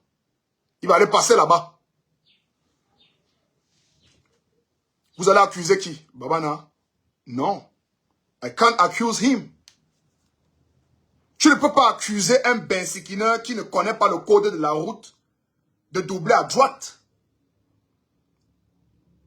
C'est pour ça qu'en Ben, lorsque tu commets une infraction, on prend ton permis, on t'enlève les points. On dit non, il faut qu'on t'enlève les points. Si tu commets plus d'erreurs, on enlève les points, ça veut dire qu'au final, tu ne mérites pas avoir ce permis. Mais au Cameroun, vous passez le temps à avoir des problèmes avec les bensikineurs. Ce n'est pas avec les bensikineurs qu'il faut avoir des problèmes. Le Bensekina était ignorant. Il est sur la moto parce qu'il recherche sa survie. Parce qu'il veut survivre au Cameroun. Il est sur la moto parce qu'il va emmener de la ration alimentaire à ses enfants à la maison. Lui-même, il est conscient lorsqu'il sort de sa maison le matin que comme il parle, il risque de ne pas revenir. Lorsqu'il sort de sa maison, le Bensekina, il sait qu'il risque de ne pas rentrer. Mais il sait que dans son pays, il n'a pas besoin d'avoir un permis pour conduire la moto. Tu achètes ta moto à 7 h le matin, 10 minutes, le temps qu'on écrive ta facture. À 7 h 15, tu es devant la station qui est en face de là où tu as acheté la moto. 7 h 20, tu portes ton premier client, sans aucun papier de la moto, uniquement avec la facture de la moto. Pourquoi? Parce que le prochain gars de la mairie que tu vas rencontrer devant ne se contentera que de ces 1000 francs que tu lui donneras. C'est ça le Cameroun. Un pays bordélique. C'est ça notre pays. Pays dans lequel la plupart des conducteurs des engins, des semi-remorques, n'ont pas de permis. Ils ont le petit carton à main. But they don't deserve it. They don't deserve it. Moi, j'ai la preuve que je mérite mon permis. J'ai la preuve que je mérite ça. J'ai la preuve que je la mérite. Prenez-moi devant mon véhicule, ouvrez le capot. Posez-moi aujourd'hui n'importe quelle question sur ma voiture. Ou sur la voiture. Posez-moi n'importe quelle question sur une partie de ma voiture. Je vous donne son utilité. Première des choses, tu dois d'abord connaître ton véhicule. Tu dois connaître ton véhicule. Ouvrez le capot. Touchez à n'importe quoi dans ma voiture. Demandez-moi que ça sert à quoi. Je vous dis à quoi ça sert. Parce que je suis d'abord le premier mécanicien de ma voiture. Je mérite mon permis. Allez à l'auto-école Planète de Mendon. On vous dira que je venais m'asseoir pour faire cours. Je venais m'asseoir, je faisais cours. C'était tellement difficile pour moi. C'était difficile. À chaque fois, j'avais la rage. Tu es assis au cours, le téléphone ne fait que vibrer. Tu vois, c'est le chantier qui t'appelle. Le chantier, l'argent, l'argent, l'argent. Le client t'appelle. Mais il faut rester là. Suivre le cours. Je vous en prie. Je connaissais déjà conduire. J'ai appris à conduire à 14 ans. C'est à 14 ans que je porte la DIN à 300 pour la première fois de mon oncle. Je la démarre. Il a mis la main sur la tête. L'enfant, s'il va tuer quelqu'un, il va faire comment? Il faut qu'on lui fasse rapidement le permis. Si tu tues quelqu'un, je suis mort. Il touche déjà les clés là. Hey. L'enfant, c'est... On a commencé à cacher les clés dans une caisse à outils qui était fermée à double cadenas. Je conduisais déjà. Et je connaissais comment est-ce qu'on fait pour obtenir un permis en payant. Donc, il pouvait sortir 150 000, j'achète le permis. Il pouvait sortir 150 000, j'achète le permis.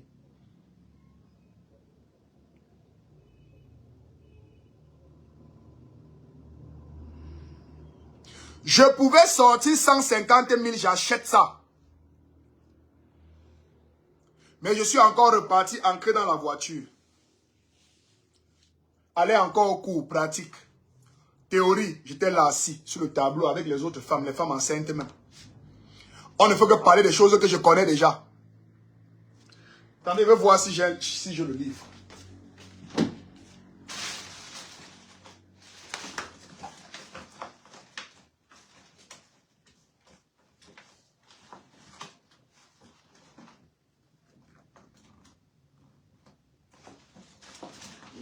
J'ai mis ce livre où?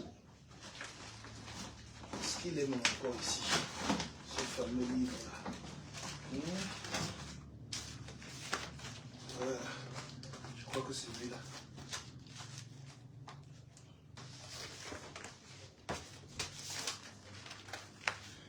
Mes chers amis, combien de Camerounais ont ce livre? Combien de chauffeurs ont ça? Regardez, il est là. Hein? Toujours présent dans ma vie. Le voici.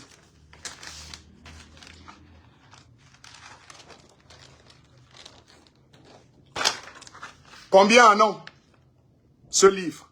Ils sont combien? Vos conducteurs de semi-remorques, ils savent à quoi sert ce panneau. Ils connaissent sa signification. Ils ne connaissent pas. Quand je vous dis que je suis un citoyen exemplaire, je ne me vante pas. Dans tout ce que je fais, même dans mon travail, j'ai pris le temps d'apprendre mon métier. Et ceux qui ont triché, quand ils commettent des fautes dans les chantiers, c'est nous qu'on appelle pour venir corriger leurs fautes. Et en ce moment-là, s'il fallait travailler à 10 000, nous travaillons à 20 000. Parce qu'on a pris le temps d'apprendre un métier. Voici le programme cours de l'auto-école. Ce document. Dans lequel on a tout. Je vais vous amener à une page de la signalétique. Vous voyez par exemple ici, ça c'est le moteur du véhicule où on vous donne toutes les caractéristiques de chaque pièce du véhicule et de son utilité. Ça c'est un moteur. Ça dit qu'on vous donne tout. Hein? Du cerveau, du frein, en passant par le cylindre, l'alimentation, climatisation, filtre à air, culasse, tout. Alternateur, batterie, machin, en bas, on te montre à quoi ça sert, c'est quoi les bras, c'est quoi... Bref, tu as tout ici. Tu as tous les différents feux, la signalisation, c'est-à-dire que tu as tout. Chauffage, hein, chauffage, signalisation des freins, c'est-à-dire que baisse du niveau de frein. Ça, la cloche qui vient avec le point d'exclamation, celui-ci, rond. Lorsque vous le voyez s'afficher comme ça là, encerclé avec le rond, point d'exclamation, ça veut dire que vos freins ont un problème. Tout est ici. L'utilisation des feux, feux de dépassement, ça dit que hein, tout est là. Tout est là.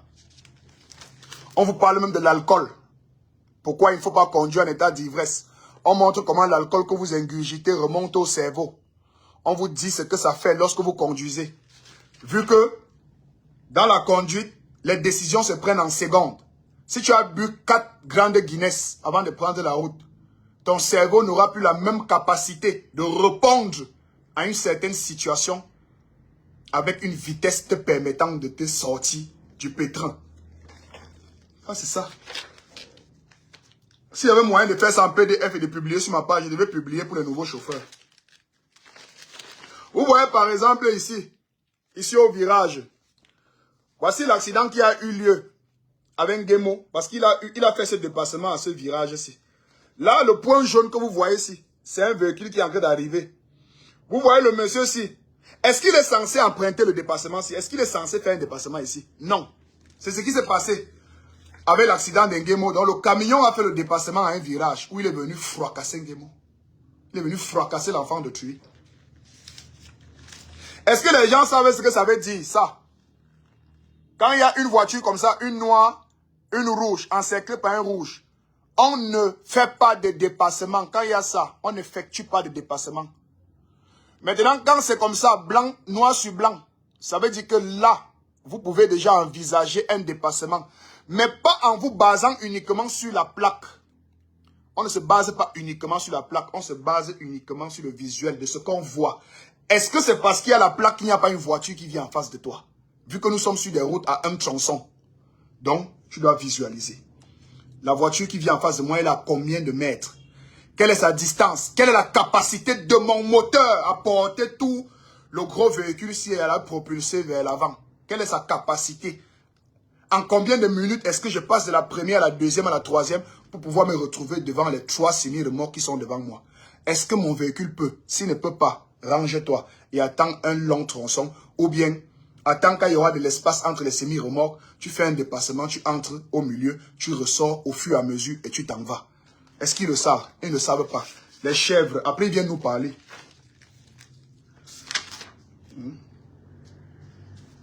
Après ils viennent nous parler. Attendez, il y a un endroit là où on a tous les panneaux là affichés avec leur signification.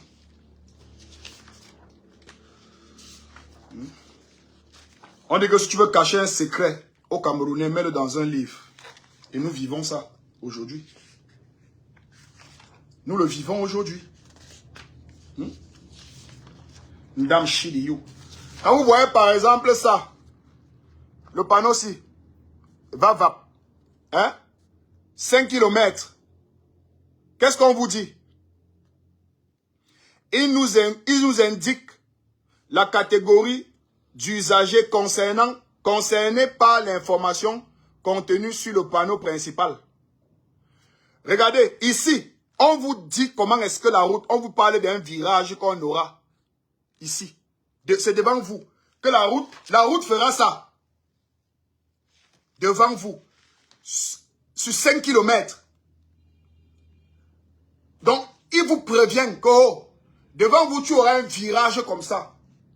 Qui va partir comme ça. Qui va ressortir comme ça là. Donc, il ne faut même pas envisager un dépassement à partir de ce panneau. N'envisagez même pas un dépassement. Tu ne dois même pas envisager un dépassement. Si je suis moniteur dans un hôtel, il va seulement taper, il va seulement boxer les gens.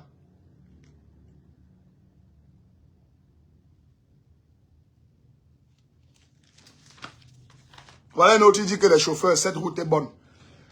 Les Camerounais d'abord, est-ce que vous connaissez ce qu'on appelle une bonne route? C'est d'abord ça.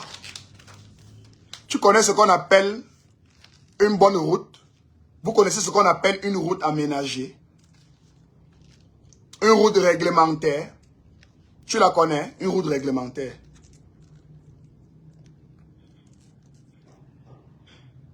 Tu connais les véritables dimensions d'une route réglementaire? Les dimensions d'une route réglementaire.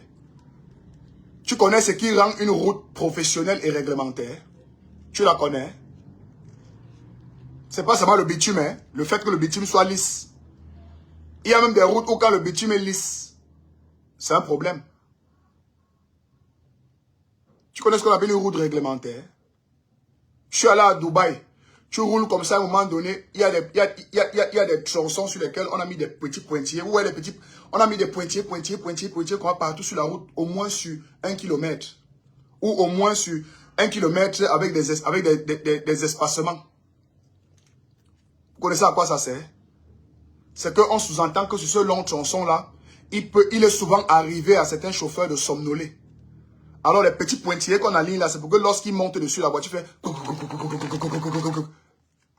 S'il est par exemple en train de somnoler, le réveille. Il y a des endroits où sur des barres transversales sur la route, dans la nuit, on a mis des lumières qui flashent. Ça fait mamam. Ça fait ça presque toutes les secondes. Vous connaissez pourquoi ça fait ça? Pour réveiller le chauffeur. Ça dit, réveille-toi, si tu dors, réveille-toi. Maintenant, celui qui ne dort pas bien passer. Celui qui dort va voir que c'est comme s'il y a un nien qui est en train de lui mettre une torche comme ça là sur le visage. Il se saute, il se réveille.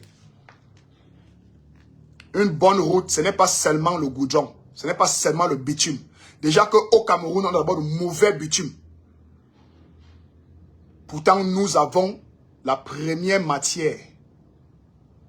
Nous avons le pétrole au Cameroun.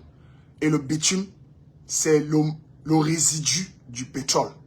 Donc, c'est les déchets de notre pétrole qu'on utilise pour fabriquer le bitume avec. Nous avons ça chez nous. Dans d'autres pays, on achète, on importe. Chez nous, il y a ça sur place. Mais jusqu'à là, on a du mauvais bitume. Des routes mal goudronnées, avec des fausses épaisseurs. On a les carrières partout, le gravier est chez nous. Le marbre est chez nous. On peut fabriquer les pavés chez nous. Mais on a toujours des routes qui sont goudronnées à 2 cm d'épaisseur. Il y a le marquage du sol. Quand vous voyez passage clouté, les bandes continues, discontinues. C'est ça qu'on appelle le marquage du sol. On a la signalétique. Elle peut être au sol, elle peut être sur le panneau. Dans d'autres pays, la signalétique est même numérisée aujourd'hui. Elle est carrément numérisée. Les panneaux lumineux. Dans la nuit, tu arrives sur le panneau, il y a la lumière qui... La lumière ne fait... Donc, le panneau est lumineux. Dans d'autres pays. En Côte d'Ivoire, j'ai vu des panneaux lumineux. J'ai la vidéo ici, je vous montre. Panneaux lumineux. Lumineux. Panneaux lumineux. Il y a la signalétique. Il y a l'éclairage. L'éclairage. J'ai emprunté la route Abidjan-Assini. Les lampadaires partout en route jusqu'à Assini. D'un moment donné, tu as envie d'éteindre tes phares et rouler avec le lampadaire. Et les lampadaires qui s'allument, pas les lampadaires autoroute. Il y a un de Simalène qui s'allume lundi, mardi, c'est pas allumé, mercredi, c'est allumé. Après tout le week-end, c'est éteint. Il faut faire attention. Une route doit d'abord remplir certaines normes. D'ailleurs, le fait qu'une route ait des trous à des endroits qu'on ne maîtrise pas, c'est une anomalie. Donc les Camerounais, pour la plupart, 87, je dirais même 90% des Camerounais qui empruntent un véhicule pour voyager, sont des bons chauffeurs. Ils ne sortent pas de chez eux pour aller faire l'accident. Au moins 87 des Camerounais, lorsqu'ils sont dans un véhicule et qu'ils prennent l'axe lourd, ils ont leur ceinture de sécurité. Les Camerounais n'ont pas été habitués, ils n'ont pas été éduqués à porter la ceinture de sécurité dans la ville lorsqu'ils conduisent. Dans certains pays, la ceinture de sécurité se porte en tout lieu. Dès que tu entres dans la voiture, première des choses, c'est la ceinture. Dans certains pays. Mais chez nous, ce n'est pas la priorité. C'est pour ça que vous voyez en ville, à Yaoundé, les gens conduisent comme ils veulent. Chacun conduit à son rythme. Chacun monte à 90 sur n'importe quelle chanson qu'il veut. Il ne met pas de ceinture. Mais au moins sur l'axe lourd, sachant très bien qu'il y a la prévention routière, tout le monde met la ceinture. Je n'ai jamais roulé sur l'axe lourd Yaoundé, Douala ou Bafoussam Yaoundé. Je n'ai pas vu un chauffeur venir en face sans ceinture. Ils ont toujours la ceinture. Un chef de famille ne sort pas, ne se met pas en route pour aller mourir ou pour aller tuer ses enfants dans la voiture. Non. L'état des routes est au moins à 90% responsable des accidents. Je dis à 90%. Quand vous prenez la route Yaoundé, Bafoussam, combien de chauffeurs s'arrêtent à Makelene pour boire la bière?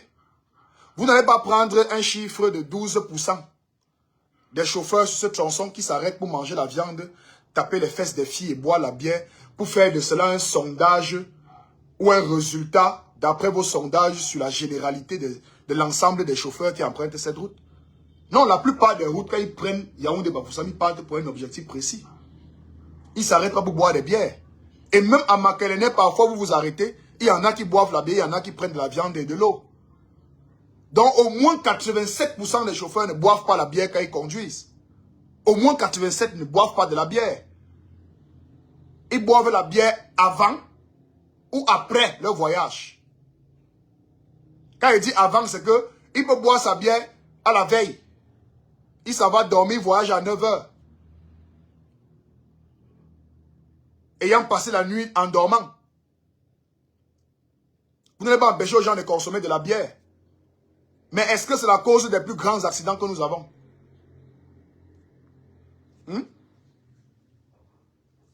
Comme l'accident de Landringemo, ça peut ne pas être de la bière, ça peut être de l'ignorance du chauffeur, conducteur de ce camion. Ça peut être que c'est un chauffeur qui ne méritait pas son permis. Et qui fait en sorte que chaque citoyen mérite son permis. Ailleurs, le permis de conduire dépasse le baccalauréat. Pourquoi au Cameroun, le permis de conduire, c'est une affaire de choco de 40 000. Je vous dis comment ça se passe dans les auto-écoles. Hein? Quand tu arrives à l'auto-école, tu peux ne même pas faire le cours. Tu viens seulement payer les frais de l'auto-école, tu pars toi continuer ton travail. Le jour de la composition au lycée de Claire, de l'oral, c'est le gars même de l'auto-école qui te dit que, papa, tu sais que toi tu ne venais pas au cours, non? Donc, pour garantir tes chances de passer à l'oral, pour te retrouver à la pratique, parce que si tu échoues l'oral, tu ne passes pas à la pratique. Donne déjà tes 20 000. On va donner ça aux inspecteurs là. Parce que dans la salle, il y a quelqu'un qui va souvent passer de temps en temps, il va vous montrer les réponses. Vous êtes en train de composer comme ça, comme parfois même le Common Entrance, le First School, le concours d'entrée en 6e. C'est le superviseur, c'est le contrôleur qui vous dit que réponse B, colonne A, cochez la B, tout le monde. Cochez la C, tout le monde. Réponse 32, cochez la A, tout le monde. Cochez la. Tout le monde passe l'oral. Tout le monde passe l'oral. C'est une réalité. Les contrôleurs que le ministère des Transports envoie dans les salles de composition. La corruption là-bas, c'est la magie. Parfois, c'est séance tenante. Il marche comme s'il vient à côté de toi. Papa, comment? Quand il voit les réponses que tu es en train de cocher là, tu risques d'échouer l'affaire si. Donne-moi même Fab Kolo là-bas, il était bon que tout ça, dis donc. De temps en temps, il passe, tu ouvres le livre, quoi, tu restes toi tranquille. Tu as ta feuille devant toi. Après, il passe. Il fait ça. Toi aussi, mon frère. Coche le B là-bas, non, dis donc. Il avance. Il revient. Mais tu as encore. Mais tu n'avances pas, hein. Coche le C. Tu as la monnaie, non? Tu as les Fab Kolo sur toi, non? Non, non, grand, j'ai 10 000. Il dit non, c'est pas grave, j'ai Fab Kolo. Glisse-moi un peu les 10 000 là maintenant. Parce que les affaires d'après, là, après, quand tu vas finir, tu vas seulement partir. Si tu passes, que tu vas échouer, hein, ça me donne les Fab Kolo. Sors-moi les 10 000 là. Il sort les 10 000 Guy. Après le contrôleur, même vous les dans la salle, il va prendre la monnaie chez son camarade qui est dans l'autre salle. Là, tu as pas 2 Fab Kolo là. Prends son FAP colis, il te rembourse. En te remboursant, il dit que coche le Z là-bas. La réponse, c'est le Z. Tu passes ton oral propre. Arrivé encore à la pratique, c'est la sorcellerie. C'est encore le moniteur même de ton auto-école qui te dit que papa, l'affaire ici, c'est chaud. Hein? Tu sais que c'est en 3 phases. Il y a d'abord la question-réponse. On va demander que l'alternateur, c'est quoi? À quoi sert l'alternateur dans un véhicule? Ah! Ma fumée, là, t'es neurone. Les soupapes. Le cerveau est coincé. Mais en que temps, tu sais que tu as déjà réservé tes 20 colos pour les 3 passages et le moniteur. Le moniteur a son FAP colo. Question-réponse a son FAP colo. Le créneau a son FAP colo. Circulation, FAP colo. Au calme. Tu as passé. Tu as passé avec une moyenne. Mention bien. C'est suffisant. Mention bien. Tu n'as pas besoin d'avoir 18 sur 20. Avec tes 11, tu passes. Mention bien. Et tu es passé. Donc, la responsabilité se trouve à des multiples niveaux. Mais c'est lui qui a la capacité directe de rétablir l'ordre. C'est le gouvernement. Ce n'est pas le citoyen. La seule personne qui a la capacité de rétablir l'ordre, c'est le gouvernement. Ce n'est pas le citoyen. Ce n'est pas au citoyen lui-même de décider un jour que bon, je mets ma ceinture de sécurité. Non, il faut qu'on lui donne l'ordre de le faire. Parce que le citoyen se comporte comme un enfant. Si tu joues trop à l'enfant chez toi, même quand tu vas le grandir, il ne va pas te croire. Il va te regarder comme ça, là, que le père n'est pas sérieux. Il gronde souvent comme ça, après il chauffe, il se calme. Mais quand ton enfant sait qu'en cas de qu'est-ce qui se passe, c'est enchaînement, 3 temps de régal, bougie, chandelle, claquette, double fracture. Il sait à quoi se tenir. Donc pour que les Camerounais portent les ceintures en roulant dans la ville, c'est le gouvernement qui doit instaurer une loi. Si le président sort, mes chers compatriotes, vous savez, depuis une quarantaine d'années aujourd'hui, le Cameroun vit un taux de mortalité très élevé lié aux accidents survenus sur nos voies routières du Cameroun. Dorénavant, à partir du 1er janvier 2025, bon, c'est vrai que c'est une loi qui ne va pas trop te servir parce qu'en 2025, tu sors.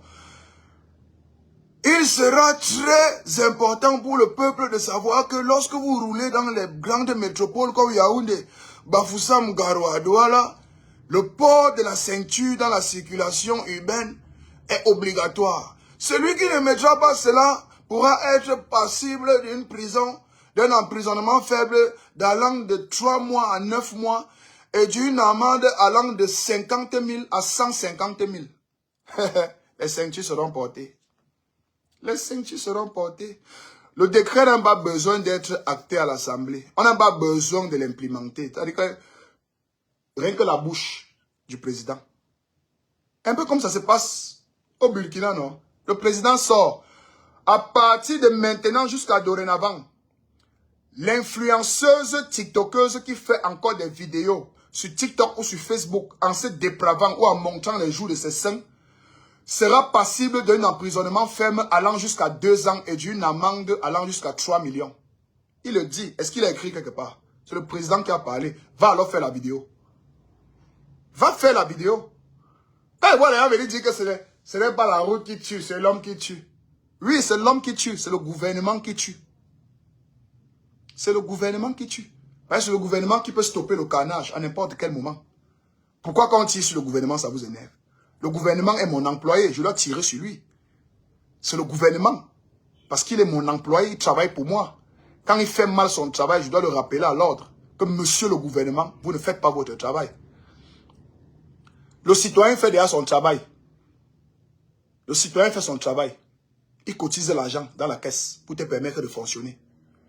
Il commande sa voiture aux États-Unis. Ça arrive à la douane. Tu lui taxes la douane qu'on ne taxe nulle part en Afrique.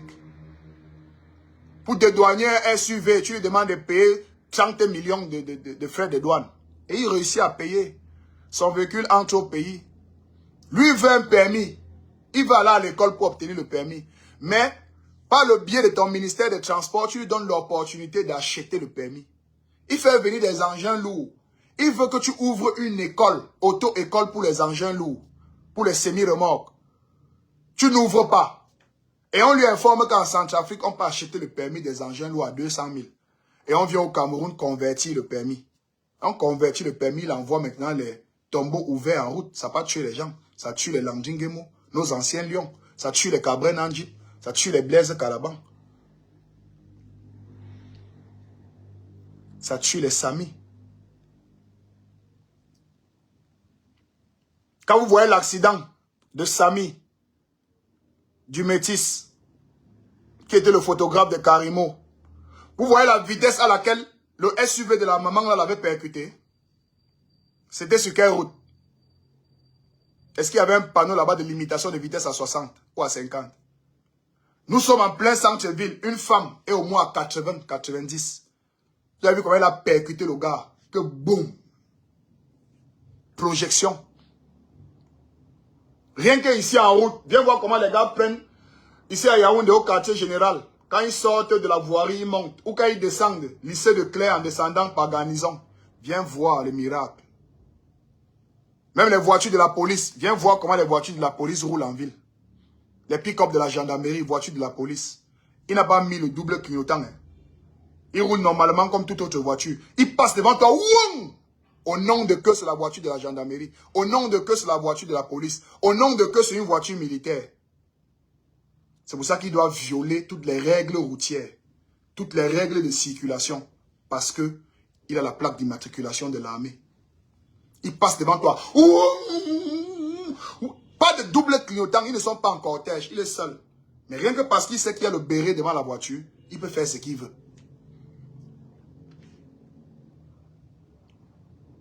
Il peut faire ce qu'il veut. Bien sûr, Maître Dupont, en agglomération en plus. En plus. La femme là était au moins à 90 quand elle a percuté Sami. Les chauffeurs savaient de quoi ils parlent. Bim! Elle allait vivre comment? Elle allait vivre comment? Viens les voir, même seulement ici, sur mon petit tronçon-ci. Ici à Mendon. Viens voir comment les bensikineurs roulent ici. Devant chez moi, il y a eu au moins 4 accidents depuis que je vis là. 4 accidents, les face à face. Une femme rentre, elle, de son travail tranquille. Elle dépose le pied comme ça pour traverser la route. Un gars sort de là, au moins à 180.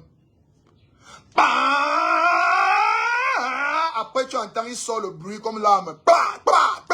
Et ils font ça exprès. Hein? Le bruit que vous entendez, soit les bensikineurs font ils font exprès. C'est une manipulation qu'ils font exprès. Donc, ils sont contents d'effrayer les gens. Ils sont contents de faire les bruits, même devant les écoles, devant les hôpitaux. Ils sont contents de le faire. Ça, c'est le peuple qu'on a fabriqué au Cameroun. Un peuple de cinglés. C'est-à-dire un peuple de moribonds, un peuple de cinglés. Et quand je vois ceux qui nous suivent, parce que s'il y avait une vision, si on avait pensé à un type de peuple qu'on voulait fabriquer, pour 2030 par exemple, ou pour 2035. Mais c'est maintenant qu'il faut commencer à fabriquer la jeunesse de 2040. Cette jeunesse qui sera en 2040 quand nous autres, nous ne serons plus là. Quelle est la mentalité qu'on voudrait que le jeune Camerounais de 2040 ait? Quelle est la mentalité qu'on aimerait retrouver dans le jeune Camerounais de 2040? C'est maintenant qu'il faut commencer à le préparer. Et comment est-ce qu'on le prépare? On commence à mater ceux qui sont déjà... Voyez, ceux qui sont déjà adultes aujourd'hui font partie de la génération sacrificielle. Génération sacrifiée. Maintenant, c'est à partir d'elle qu'il faut sensibiliser et éduquer les autres. Elle doit servir d'exemple. Petite dictature, petit manque de fer dans un gang de velours. On boxe un peu, on souffle. On boxe un peu, on souffle. C'est ce qu'il faut faire. Si on impose le port de ceinture à ceux de maintenant, leurs enfants qui transportent derrière la voiture vont toujours entendre dire au premier fils qui monte devant que mets ta ceinture. Pourquoi? Parce qu'il sait que si son fils ne met pas la ceinture, n'importe quelle caméra de la ville qui le filme, une facture lui sera envoyée à la plaque d'immatriculation de son véhicule.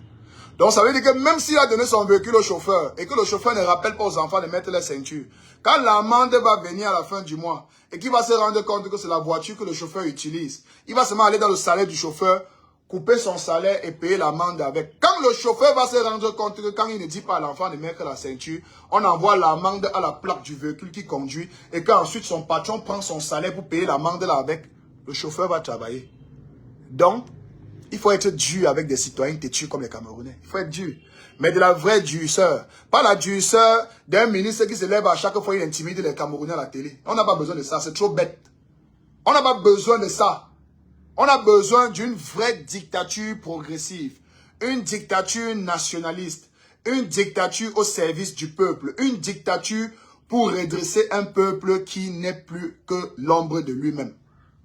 C'est ce genre de dictature. C'est-à-dire la chicotte. C'est la chicotte qu'il faut pour les peuples africains. Il faut la chicotte. C'est ce que Kadhafi faisait dans son pays. Malheureusement, ils l'ont tué. C'est ce qu'il faisait. Or, au Cameroun, on fait la dictature de la nourriture, la dictature du détournement, la dictature de l'oppression, la dictature pour effrayer, la dictature pour marteler, la dictature pour tuer. Ah. Je pense que les 1h36 sont suffisants pour aujourd'hui. Vraiment, rest in peace à Landry Nguemo, lui et son ami Alain. Beaucoup de courage à la famille. Vous voyez qu'il pleut sur tous les toits. Demain, une autre toiture va devoir recevoir les gouttelettes de la pluie. La pluie monstrueuse du Cameroun. La pluie karmatique du Cameroun. Lucifer est en train de faire son travail au pays. On ne peut que pleurer. On a deux choses à faire. Soit on sort, on se défend. Soit on pleure. Deux choses. Soit l'esclave cherche lui-même sa liberté. Soit il pleure. Deux choses. Soit nous pleurons, soit nous sortons des problèmes. Il n'y a pas d'autres alternatives. Soit on sort des problèmes, soit on pleure. Two things. You understand what I'm trying to say? Two things.